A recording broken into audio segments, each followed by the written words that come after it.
ইসরায়েলের জেরুজালেম শহরে রামট জংশন প্রবেশমুখে হামলা হয়েছে। এ ঘটনায় অন্তত ৫ জন নিহত এবং ২২ জন আহত হয়েছেন বলে জানা গেছে।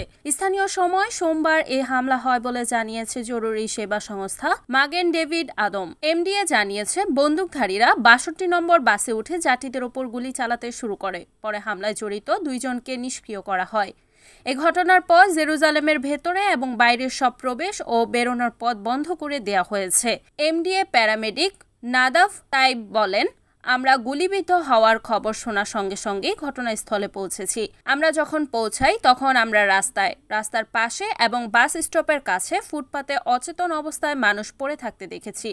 প্রচুর ধ্বংসযোগ্য মেঝেতে ভাঙা কাচ ছিল। আমরা আহতদের চিকিৎসা প্রদান শুরু করেছি এবং বর্তমানে আমরা আহতদের চিকিৎসা এবং হাসপাতালে স্থানান্তর অব্যাহত রেখেছি।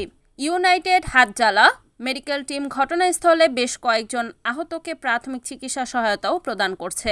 ইসরায়েলি নিরাপত্তা বাহিনী জানিয়েছে, ঘটনাস্থল ঘিরে ফেলা হয়েছে এবং হামলাকারীদের খুঁজে বের করতে ব্যাপক অভিযান চলছে। তবে হামলাকারীরা নিহত হয়েছে নাকি পালিয়ে গেছে তা এখনো স্পষ্ট নয়।